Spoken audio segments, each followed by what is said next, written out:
हाँ डॉक्टर साहब, बन गया चेहरा?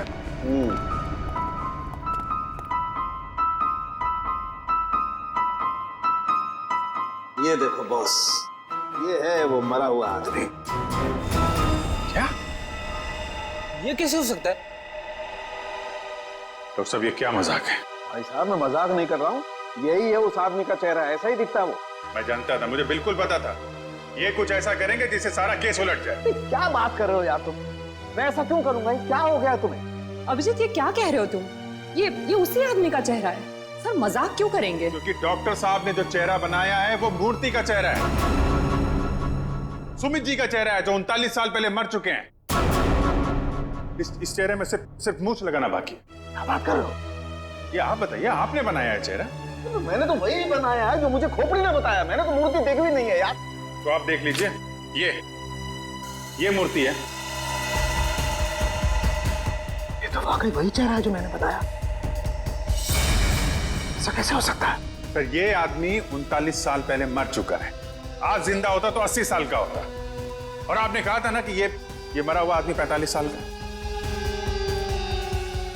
कैसे पॉसिबल है? आई एम सॉरी बॉस, मुझे छुट्टी चाहिए। वो आप देखो सर, पहले हम ये पता लगाने की कोशिश कर रहे थे कि लाश को मूर्ति में रखा कैसे गया। अब हमें ये पता लगाना है कि सुमित जी की लाश सुमित जी की मूर्ति में आई कैसे और क्यों। सर, कुछ पता चला उस लाश के बारे में? देखिए, उसी के बारे में हम लोग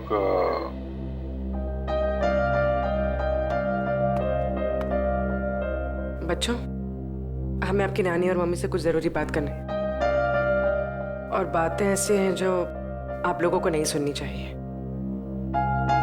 तो आप लोग प्लीज अंदर जाइए। क्यों? हम क्यों नहीं सुन सकते? ये बड़ों की बातें हैं, बच्चों का कोई काम नहीं। हमें पता है, हमारे आजोबा की मूर्ति में से लाश मिली है ना। आप उसी के बारे में बात करने आए हो ना? हाँ, और कुछ जरूरी बातें हैं।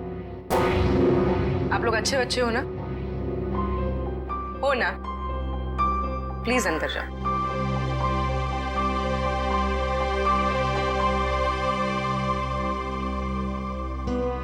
सर बताइए ना, क्या पता चला आप लोगों को? एक्चुअली इस केस की जांच को लेकर हम थोड़ी उलझन में हैं और हमें लगता है कि आप सुलझा सकती हैं इस उलझन को। कैसी उलझन? और मैं कैसे सुलझा सकती हूँ? दरअसल ये सब हमारे परिवार वाले जैसे ही हैं। जब से शादी करके आई हूँ, इसी कॉलोनी में रह रही हूँ। ये लोग सब कुछ जानते हैं। आपको जो कुछ भी कहना है इनके सामने कह सकते हैं। ठीक है, आपके पति सुमित जी को गुजरे हुए करीब 39 साल हो गए, है ना? लेकिन सुमित जी की मूर्ति में से हमें जो लाश मिली है वो सुमित जी की है।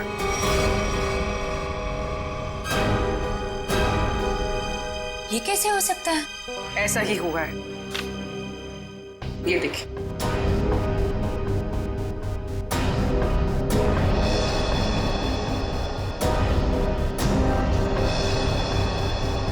इतने यकीन के साथ आप ये कैसे कह सकते हैं? हाँ, ये हो ही नहीं सकता। जरूर कुछ भूल हुई है आप लोगों से। कोई भूल नहीं हुई। ये एक साइंटिफिक मेथड है जिसमें लाश की खोपड़ी का चेहरा बनाया गया है, और यही चेहरा बना है सुमित जी का। लेकिन मेरे पिताजी की लाश कैसे आ सकती है? ये मुमकिन नहीं है। वही तो, लाश की उम्र करीब 45 साल की है। आपके पिताजी जिंदा होते तो 80 साल के ऊपर के होते हैं। अब बात यह है कि 80 साल का आदमी 45 साल का कैसे हो गया? ये मैं कैसे जान सकती हूँ? अब आपको नहीं पता तो हमें कैसे पता होगा? चेहरा तो बिल्कुल आपके पति का ही है। सर, उनकी मौत के बाद उनका अंतिम संस्कार मैंने ही किया था। अगर किसी ने लाश बदल दी हो या कहीं किसी तरह वो जिंदा भी होते तो वे 80 साल का इंसान 45 साल का हो ही नहीं सकता। वही तो, यही बात हमें परेशान कर रही है। अच्छा, आपके परिवार में कोई ऐसा आदमी था जो बिल्कुल सुमित जी से मिलता जुलता हो? नहीं, जब से मैं उन्हें जानती हूँ या जब से मेरी शादी हुई है, मैंने तो ऐसा किसी को नहीं देखा जो उनकी तरह दिख रहा हो।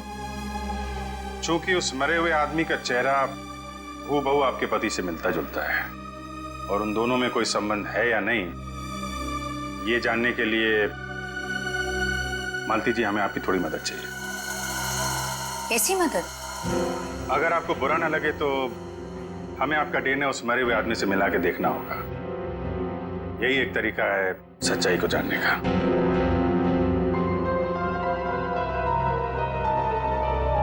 ठीक है, मैं तैयार हूँ, क्योंकि हम भी इस सवाल का जवाब चाहते हैं।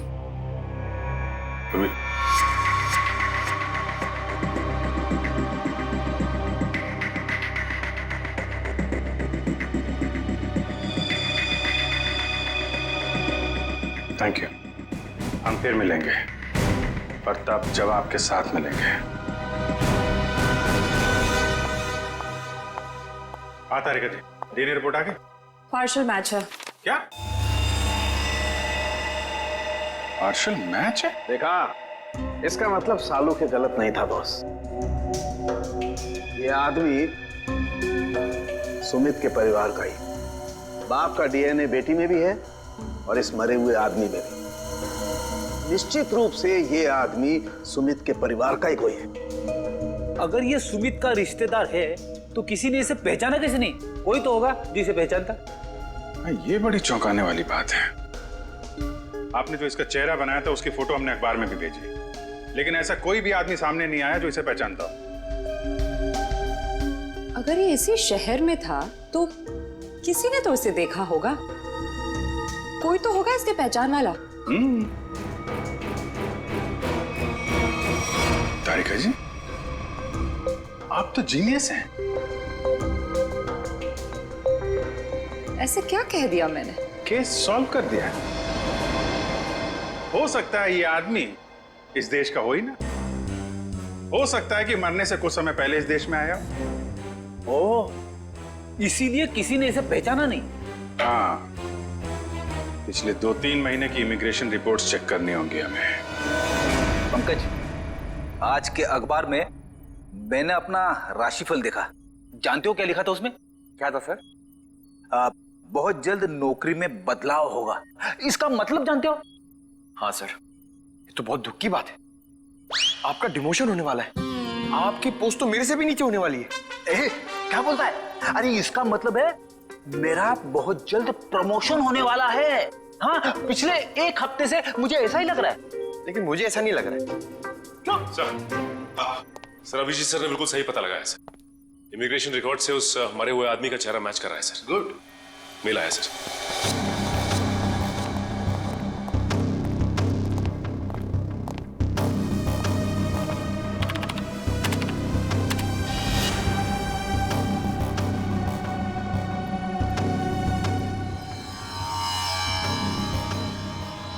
सचिन, ये तो बिल्कुल सुमित जैसे ही दिखता है।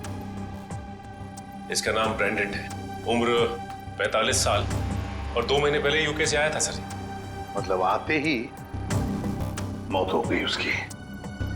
सर इसका नाम तो अंग्रेजों जैसा है, पर लगता है इंडियन है। इस ब्रेंडन का घर का पता, फोन नंबर कुछ है? हाँ सर, जरूर। पूर्वी, इस नंबर पे फोन करो। घर का ही फोन नंबर होगा ही। उसके माता पिता से बात करो, मगर सावधानी से। शायद उन बेचारों को पता भी नहीं होगा ब्रेंडन के साथ क्या हुआ है।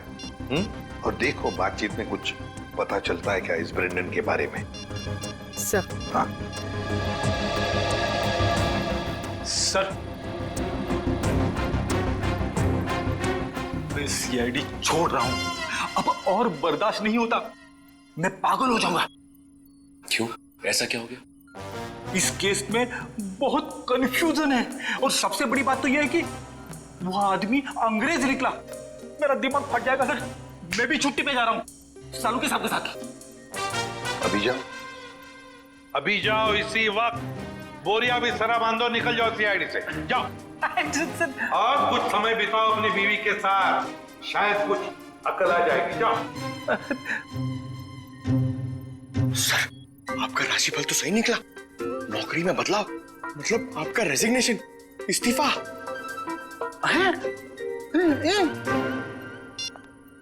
सर। हाँ पूर्वी, बात हो गई? हाँ सर, एक और चौंकाने वाली बात पता चली। क्या? सर, ये ब्रेंडन सुमित का बेटा था। ब्रेंडन सुमित का बेटा है? वो कैसे? उसकी पहली शादी से। सुमित ने बियाट्रिस नाम की एक अंग्रेज औरत से 1970 में शादी की थी। बेटे को जन्म देते हुए वो औरत मर गई। बीवी की मौत के बाद उसका दिल टूट गया और वो अपने इस बेटे को लेकर इंडिया वापस आना चाहता था, लेकिन उसकी बीवी के घर वालों ने बच्चे को आने नहीं दी, इसलिए बच्चे को नाना नानी के पास छोड़कर वो इंडिया आ गया। और इंडिया में आने के बाद उसने अर्चना से शादी की और अपनी पिछली जिंदगी मिटा दी, किसी को कुछ भी नहीं बताया। और इसीलिए सुमित के इस बेटे ब्रेंडन के बारे में यहाँ पे किसी को भी कुछ पता नहीं था। Yes sir. हाँ, लेकिन ये ब्रेंडन इंडिया आया क्यों? क्यों आया ये? सर, अपने नाना नानी की मौत के बाद उसे अपने पिता के बारे में पता चला, तो अपने पिता के परिवार वालों के बारे में जानने के लिए वो इंडिया आया था। कोई आदमी अपने परिवार के बारे में जानने के लिए इंडिया आता है और यहाँ पर उसका खून हो जाता है। नहीं नहीं नहीं नहीं, ये कोई और ही चक्कर है। सर, अब इस ब्रेंडन के खूनी तक हम कैसे पहुंचेंगे? शुरू से शुरू करके। सॉरी सर, आपका मतलब क्या था? एयरपोर्ट से पंकज, एयरपोर्ट से। जैसे ब्रेंडन एयरपोर्ट पर उतरा, पता लगाएंगे वो कहां गया, कैसे गया, किससे मिला।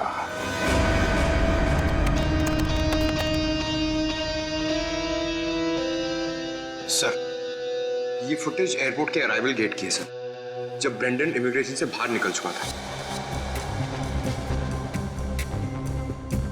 सर, ये रहा ब्रेंडन, ये कैप वाला आदमी ब्रेंडन से मिलने आया? कैप की वजह से उसका चेहरा ठीक से दिख नहीं रहा। जरा जूम करो उसमें।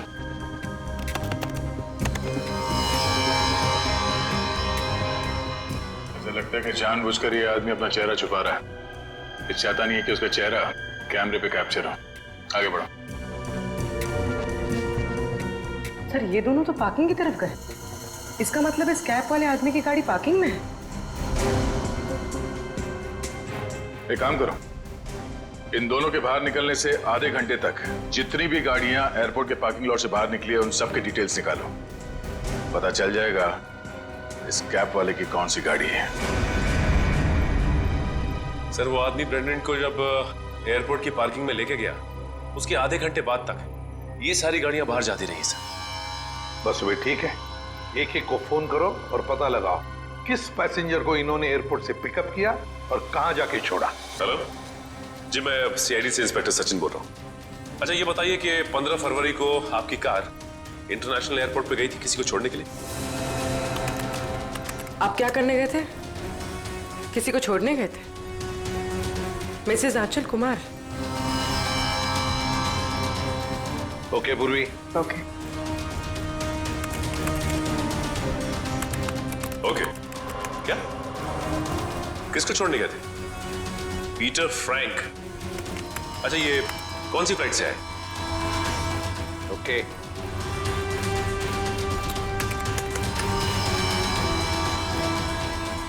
मिस्टर डिसिल्वा,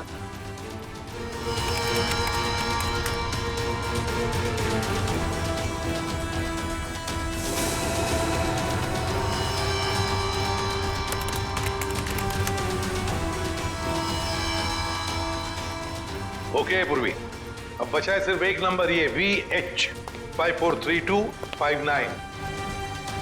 और सर, ये नंबर किसी मिस्टर अनिल के नाम पे, जो कि लोनावाला के बंगलो पे रजिस्टर्ड है सर। लेकिन ये आदमी फोन नहीं उठा रहा है सर। फोन नहीं उठा रहा है? लगता है ये अनिल ही पिकअप करने आया था ब्रेंडन को एयरपोर्ट पर। सर, कहीं इस अनिल ने ही तो ब्रेंडन का खून नहीं किया? हो सकता है पूर्वी। एक बात तो पक्की है, इस अनिल का जरूर कोई ना कोई संबंध है ब्रेंडन के खून के साथ। सरकार के रजिस्ट्रेशन के हिसाब से अनिल जी का घर यही है। काफी पैसे वाला लगता है ये अनिल जी। इतना बड़ा बंगला, वो कार। लेकिन इस अनिल जी को ब्रैंडन से क्या काम पड़ गया? सर मुझे तो लगता है कि इस ब्रैंडन को इंडिया में कोई जानता ही नहीं होगा। तो ब्रैंडन को इंडिया में कोई जानता नहीं था तो ये अनिल एयरपोर्ट क्यों गया था उन्हें लेने? उसके बाद ये ब्रैंडन गायब कहाँ हो गया? कोई दरवाजा खोल क्यों नहीं रहा? जी, कौन है आप लोग और क्या चाहिए? आपके मालिक अनिल जी से मिलना है। कहाँ है वो? वो नहीं है। आप क्यों पूछ रहे हैं साहब? देखिए, बेमतलब परेशान मत करिए, नहीं तो अभी पुलिस को फोन कर देंगे। हम लोग सीआईडी से हैं। सीआईडी? सीआईडी कहाँ से?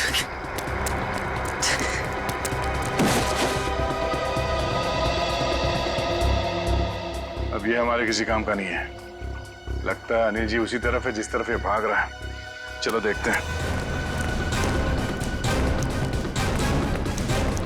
हट, हट।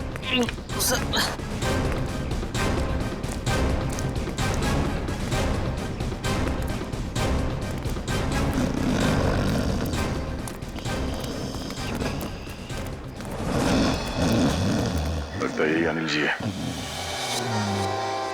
अनिल जी, मालिक और नौकर एक साथ शराब पी रहे थे यहाँ पे। अनिल जी, अनिल जी,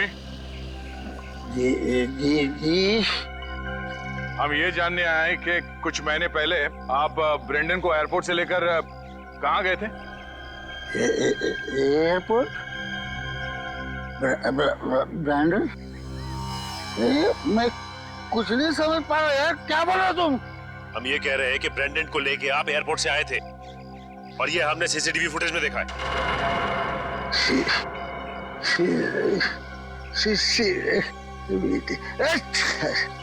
अनिल जी, आपकी कार कौन सी है?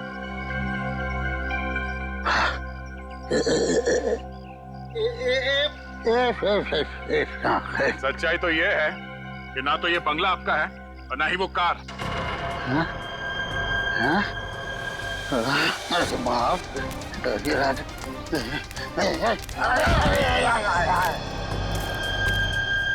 अब सच बताओ। सर मैं कुछ नहीं जानता सर मैं तो एक मामूली सा वॉचमैन हूँ सर। वॉचमैन, ये मेरा मालिक है ना, मालिक, उसने अपना बंगला और कार मेरे नाम पर कर दिया सर। ये मेरा कुछ भी नहीं है सर। तो फिर किसका है? सर मैं कैसे बोलूं सर, मेरी जान चली जाएगी सर। देखो, तुम चिंता मत करो, कुछ नहीं होगा तुम्हें। सिर्फ ये बताओ, किसने कहा था तुम्हें ये सब करने के लिए? क्या बात है, आप लोगों ने हमें यहाँ क्यों बुलाया? कुछ पता चला क्या? हाँ, एक चौंकाने वाली कहानी।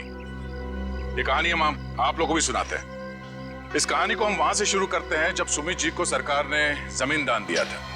उस जमीन में सिर्फ ये छोटा सा गार्डन नहीं था, बल्कि वो जमीन भी था जिस पे आज मॉल बना हुआ है आपके कॉलोनी के पीछे। लेकिन इस बात का पता हमें क्यों नहीं चला? क्योंकि आप लोगों से पहले कुछ और लोगों को पता चल गया। उन्हें यह भी पता चल गया कि सुमित जी अपनी पूरी जमीन को बच्चों के पार्क के लिए दान करना चाहते हैं, और ये बात उन्हें अच्छा नहीं लगा। उन्होंने सुमित जी को रोकना चाहा। जब सुमित जी नहीं माने तो उनका फोन कर दिया। क्या? जी हाँ, सुमित जी का एक्सीडेंट कोई एक्सीडेंट नहीं था। इसकी प्लानिंग की थी उन लोगों ने, और उन लोगों ने जमीन का एक छोटा सा हिस्सा आपके कॉलोनी को दिया और बाकी बिल्डर्स को बेच दिए। वो मॉल जहाँ पे खड़ा है वो जमीन। बिल्डर से मिले पैसे से ऐश कर रहे हैं वो लोग। उनके पास देश विदेश में बहुत सारे घर हैं, बंगलो हैं, ढेर सारी गाड़ियां हैं, और ये बात किसी को नहीं पता, उनके दोस्तों और परिवार वालों को भी नहीं। और सुमित जी का बेटा ब्रेंडन जब अपने परिवार वालों से मिलने इंडिया आया तो उसे भी मार दिया गया। क्यों, ये हमें मालूम नहीं। और फिर बेटे की लाश को पिता के मूर्ति में छुपा दिया। अब ये कैसे किया है, ये हम जानना चाहते हैं। लेकिन वो कौन लोग हैं? यही हैं वो लोग। सच तो ये इसी कॉलोनी में रह रहे हैं, धोखे और खून से कमाए हुए पैसों पर ऐश कर रहे हैं, लेकिन हम उन्हें जानते हैं।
आनंद आनंद संभालना यार। अरे अरे क्या हो रहा है ये?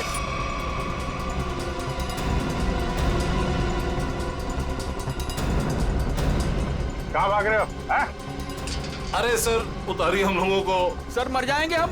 सर नीचे उतारिए प्लीज। सर हमने तो तुम दोनों का नाम भी नहीं लिया था। हाँ मगर तुम लोगों के लोनावले वाले बंगले पे गए थे हम लोग। नीचे उतारिए ना। अरे तुम लोग तो वैसे ही गिरे हुए आदमी हो। सुमित जी और ब्रेंडन का खून किया तुम लोगों ने। नहीं सर। वैसे हमें पता चल गया, तुम लोगों को मालूम पड़ गया था कि तुम्हारे करतूत के बारे में हमें पता चल गया। सर नीचे उतारिए प्लीज। इसलिए कॉलोनी वालों की जान को नुकसान पहुंचा है। हाँ? और अब उसका भगदड़ का सहारा लेके भाग रहे तुम लोग।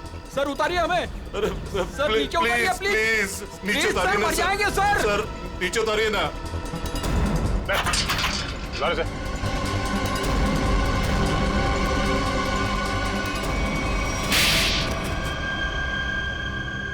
लेकिन वो तो आपके दोस्त थे, फिर आपने उनको क्यों मार दिया?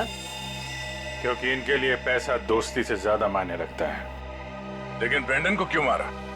सर एक्चुअली हम उसे मारना नहीं चाहते थे। हम उसे एयरपोर्ट से सीधा हमारे खाली पड़े हुए फ्लैट पे लेके गए। हमने सोचा था हम उसके बाप के मरने की झूठी कहानियां सुनाकर उसको यूके वापस भेज देंगे, और उसने हमारी वो बातें सुन ली थी जिसमें हमने सुमित को मारने का जिक्र किया था। इसके लिए उसको मारा सर। लेकिन उसकी लाश मूर्ति में क्यों छुपाई? हम नहीं चाहते थे कि उसकी लाश किसी भी हालत में सीआईडी को मिले। अगर हम उसे जलाते, दफनाते या किसी तालाब झील में उसकी लाश छोड़ देते तो एक न एक दिन तो लाश मिल ही जाती ना। फिर तो हम पकड़े जाते। इसलिए हमने उसकी लाश सुमित की मूर्ति के अंदर डाल दी थी ताकि कोई ढूंढ ना सके। इसीलिए तुम लोगों ने निशित को मार दिया और उसके गोडाउन से सुमित जी के पुतले का ढांचे को चुरा लिया और नई मूर्ति बनाई। हाँ? लेकिन तुम लोगों ने मूर्ति जब बदली तो कॉलोनी वालों को कैसे नहीं पता चला? वो सर हमने एक दिन पूरे कॉलोनी वालों को रात के खाने की दावत दी थी और हमने उनके खाने में नींद की गोलियां डालती थी। अच्छा, जब सारी कॉलोनी सो गई तो पुरानी मूर्ति की जगह नई मूर्ति रख दी। अगर अवनी अपनी कार से उस मूर्ति को ठोकर नहीं मारती तो इनके काले कारनामों से पर्दा नहीं हटता। लेकिन सच्चाई में एक ताकत होती है जो कभी छुपती नहीं, और जुर्म में भी वही कमजोरी होती है, वो भी कभी छुपती नहीं। इन्हें हमारे हवाले कर दीजिए, इन्हें सजा अब हम देंगे। हाँ सर, इन्होंने हमें धोखा दिया है, ये हमारे गुनहगार है। नहीं सर, हमें अरेस्ट कर दो, ये लोग मार डालेंगे। हमें अरेस्ट कर लीजिए सर। तुम्हें सजा देने का हक अगर हमारे हाथ में होता तो हम तुम्हें इनके हवाले कर देते।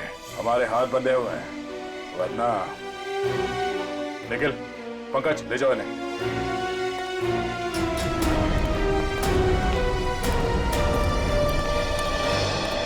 बेटा, आप लोगों का बहुत बहुत शुक्रिया कि आप लोगों ने ये गुत्थी सुलझाई और छिपे हुए गुनहगारों को पकड़ लिया। ये तो हमारा फर्ज था, लेकिन हम पूरी कोशिश करेंगे कि मॉल की जमीन भी कॉलोनी को वापस मिल जाए। आपके पति का जो सपना था वो पूरा होके ही रहेगा। खुश रहो बेटा, खुश रहो।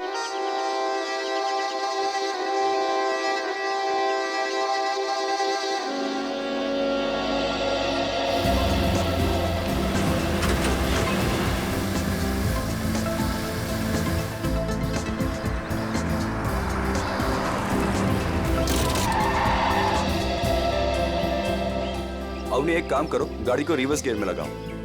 हाँ, लेकिन मुझे डर लग रहा है, पता नहीं गाड़ी कहीं इधर उधर चली गई तो। कुछ नहीं होगा, जैसा मैं बोलता हूँ वैसा करती जाओ। ओके, एक काम करो, गाड़ी को रिवर्स गियर में लगाओ और धीरे धीरे क्लच दबाओ और धीरे धीरे एक्सीलेटर छोड़ो, बस। अवनी बेटा, हम सिखा देते हैं तुम्हें गाड़ी चलाना, रमेश को तो वैसे भी ठीक से नहीं आता है। अरे काका, आप साइकिल चलाना तो ठीक से जानते नहीं है, गाड़ी क्या चलाएंगे? हाँ काका, आप ही सिखा दीजिए तो अच्छा है। ये तो सारा दिन फोन पे लगे रहते, मेरी तरफ ध्यान भी नहीं देते। अच्छा एक काम करो, गाड़ी को रिवर्स गियर में लो। हाँ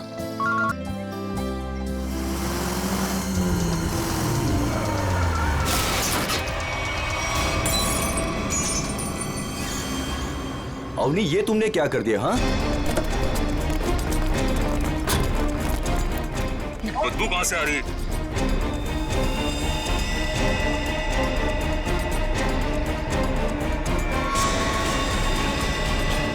इसके अंदर लाश कहाँ से आ गई? इसमें से बदबू भी कितनी आ रही है? हे भगवान, इन्होंने तो लाश देख ली।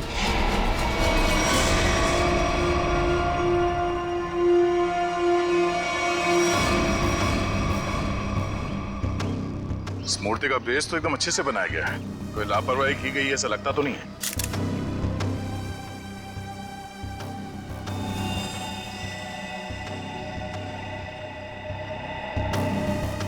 मगर इस मूर्ति में इसको रखा क्यों होगा?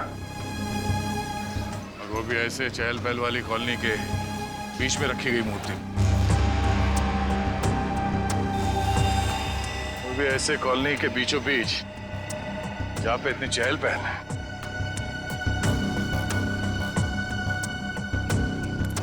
सर कॉलोनी के लोग काफी घबराए हुए हैं, किसी को नहीं पता है लाश किसकी।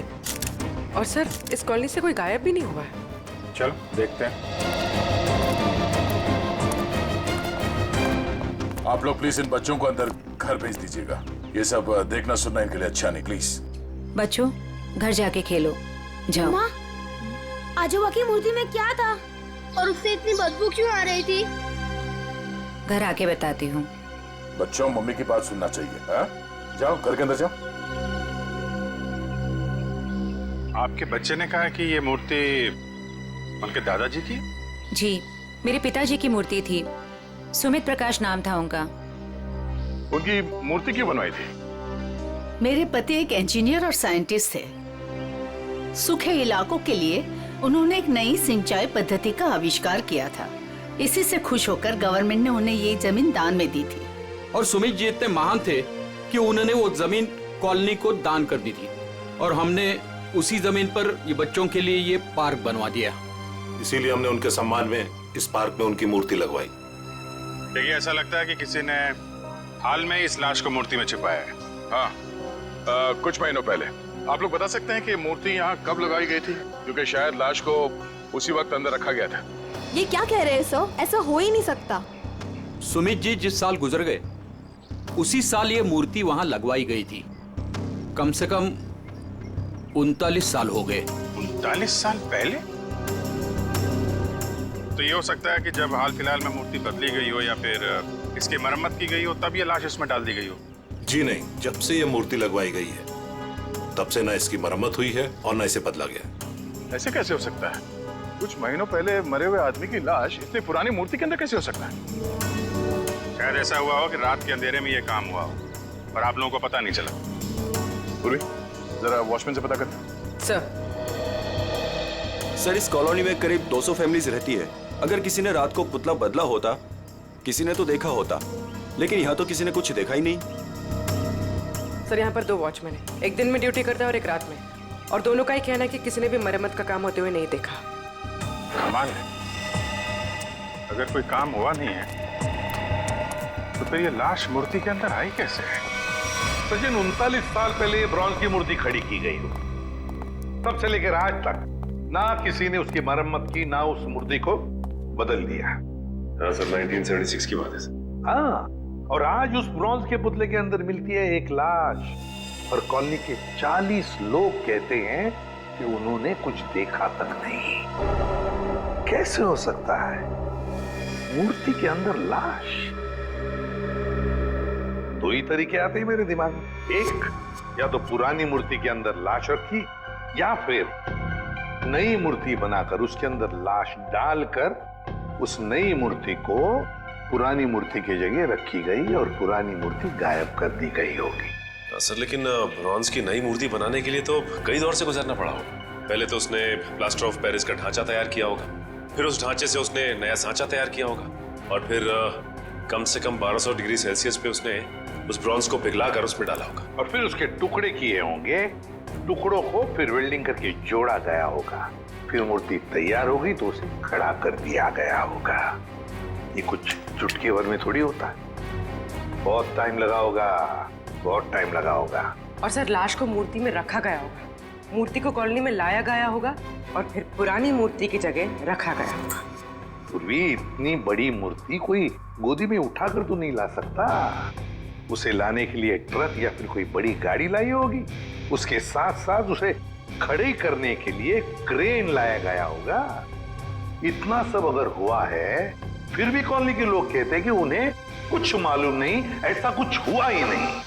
सर फिर तो पहला वाला तरीका इस्तेमाल किया गया होगा सर। बॉडी को कॉलोनी में लाया गया होगा और फिर मूर्ति में रख दिया गया होगा।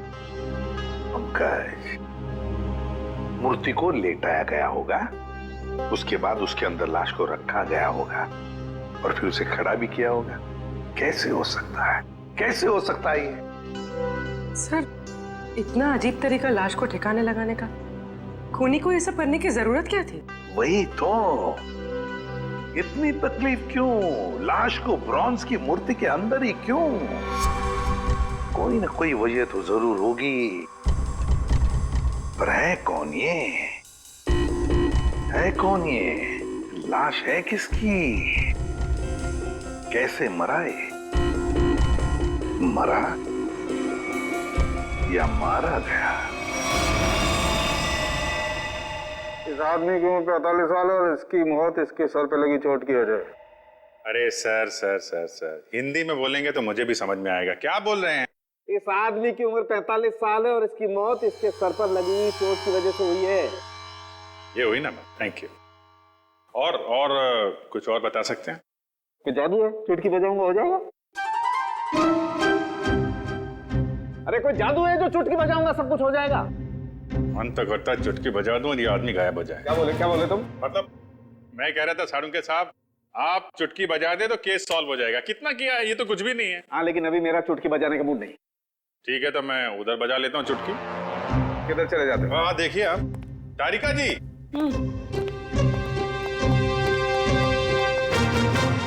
कुछ मिला आईडी वाईडी आपको? ना आईडी ना वॉलेट, कुछ नहीं। और ये कपड़ों की हालत देखो। भाई साहब, बज गई चुटकी। लेकिन मैं आपको एक चीज बता सकती हूँ। अरे वाह, अब बजी चुटकी। मुझे मालूम था तारिका जी, आप मुझे कभी निराश नहीं करेंगे। बताइए। मैं आपको ये बता सकती हूँ कि ये लाश कितने समय तक उस मूर्ति में थी। अच्छा, कितने समय से? ये लाश ब्रॉन्ज की मूर्ति में बंद थी, वातावरण के प्रभाव में आए बिना। कुछ टेस्ट के बाद ये पता चला है कि 2 महीने से ये लाश उस मूर्ति में बंद थी। ओह, मतलब इस आदमी का खून 2 महीने पहले हुआ है? लगता तो ऐसा ही है। लेकिन सर, किसी ने इस लाश को देखा किसी ने उस मूर्ति में रखते हुए? कॉलोनी वाले बता रहे थे कि मूर्ति 39 साल पुरानी है। डॉक्टर साहब, आप ये बता सकते हैं ये मूर्ति नई है या पुरानी है? ये मूर्ति 39 साल पुरानी नहीं है, नई है। ओह, मतलब इस मूर्ति को वहां पे ट्रक में लाया गया होगा। किसी ने ट्रक को देखा कैसे नहीं? मुझे नहीं पता। सालू के साहब, किसी ने उस क्रेन को कैसे नहीं देखा जिसके जरिए उस मूर्ति को अपनी जगह पे रखा गया? मुझे नहीं पता। सालू के साहब, उस मूर्ति में वेल्डिंग कब और कैसे की गई? मुझे नहीं पता, मुझे नहीं पता, मुझे नहीं पता। ठीक है सर, मुझे लगता है लाश की गंध की वजह से सालूम के साहब का दिमाग खराब हो गया है। क्या बोल रहा है? क्या बोल रहा है? क्या बोल रहा है? क्या बोल रहा है? देखो, मुझे परेशान मत करो, मुझे इस लाश का चेहरा भी बनाना है। Don't disturb me. सर, आपसे कोई सवाल नहीं करेंगे, आप चेहरा बनाइए। चलो, एक बात तो ये पता चल गई कि मूर्ति नई है और किसी ने उसमें लाश रखी है। और कैसे सर? कैसे और कब का पता बाद में लगाएंगे। पहले ये पता लगाना है कि ये नई मूर्ति बनाई किसने।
दुकान में तो कोई नहीं दिख रहा।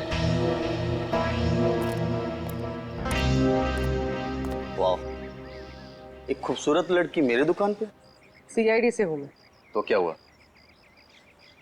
लगता है तुम्हारा दिमाग ठिकाने पे नहीं है मिस्टर कुमार। क्या? कुमार? मैं किसी कुमार सुमार को नहीं जानता और न मैं कुमार सुमार हूँ। तुम निशित कुमार नहीं हो जिसकी ये दुकान है? ओह, इस दुकान के पहले वाले मालिक निशित कुमार, उनकी बात कर रही है ना? पहले वाला मालिक? हाँ, निशित कुमार का 2 महीने पहले फोन हो गया।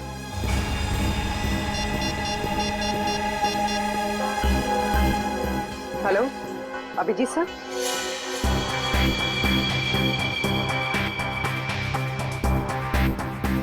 तारिका, बन गया ना चेहरा? तो इन्होंने ये दुकान निशित कुमार से खरीदी है और 2 महीने पहले उनका फोन हो गया। 2 महीने पहले की वो लाश थी ना जो उस मूर्ति में से मिली? हाँ सर, लाश। हाँ, लाश। आप ये बताइए कि निशित कुमार के बारे में और क्या जानते हैं आप? सर, मुझे ज्यादा पता नहीं है। उनकी माली हालत भी ठीक नहीं थी और कई सालों से उनके पास कुछ काम भी नहीं था। उनके घर का एड्रेस देना। वो घर में अकेली ही थी। जब मैं बाहर से आई तो देखा चोरों ने उनका गला काट दिया था। शायद मैं यहाँ होती तो उनको बचा सकती थी सर। हम आपकी तकलीफ समझ सकते हैं अर्चना जी, पर क्या आप बता सकती हैं कि क्या क्या चोरी हुआ था? कुछ नहीं, चुराने के लिए है ही क्या घर में? कुछ नहीं था और अब भी नहीं है। आपके पति जो मूर्तियां बनाते थे वो किनके लिए बनाते थे? मेरा मतलब है उनके क्लाइंट्स कौन कौन थे? मुझे पता नहीं, लेकिन उनकी सारी चीजें वो अलमारी में रखते थे। हम वो अलमारी देख सकते हैं? जी। अलमारी देख लो जरा।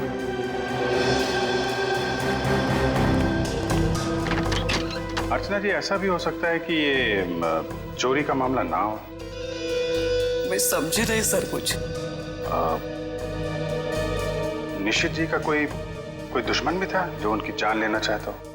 सर, मामूली सा शिल्पकार, उनका दुश्मन कौन हो सकता है?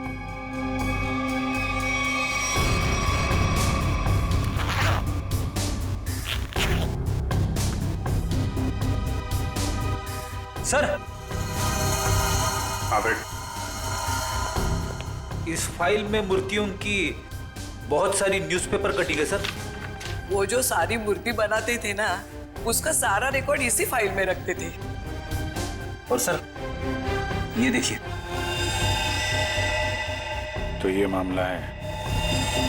सुमित जी की मूर्ति भी इन्होंने बनाई थी 1976 में। अर्चना जी, मूर्ति बनाने वाले अक्सर अपनी बनाई हुई मूर्तियों का एक ढांचा अपने पास रखते हैं कि अगर मूर्ति टूट फूट जाए तो दोबारा बना सके। निशित जी भी ऐसा करते थे क्या? हाँ हाँ, उसके वो सारे ढांचे पिछले बाजू रखते थे। हम वो जगह देखना चाहेंगे।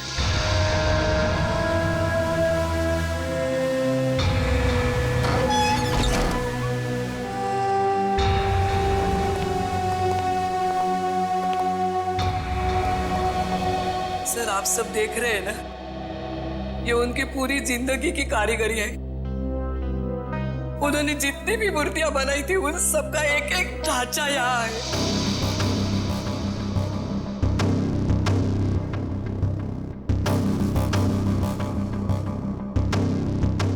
वो वाला नहीं दिख रहा है? कौन सा वाला? वो सुमित जी की जो मूर्ति का ढांचा है। वो उस तरफ होना चाहिए।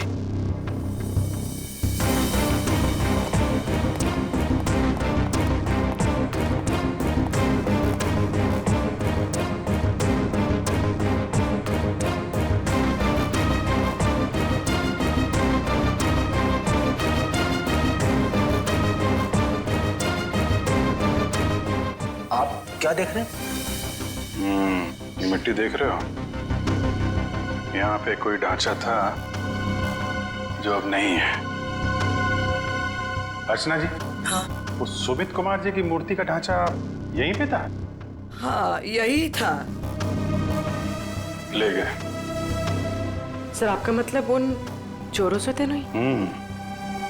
सुमित कुमार जी की मूर्ति का ढांचा चोर चुरा के ले गए। निशित जी का खून इस ढांचे की वजह से हुआ है। लेकिन सर, सुमित जी की मूर्ति का ढांचा चुरा के चोर क्या करेंगे? उस ढांचे की मदद से सुमित जी की नई मूर्ति बनाई गई और उस लाश को उसमें डाल दिया गया। लेकिन सर हमें कैसे पता चलेगा वो लाश किसकी है? साड़ू के साहब लगे हैं ना लाश का चेहरा बनाने में। एक बार चेहरा बन जाए, सारी कहानी सामने आ जाएगी।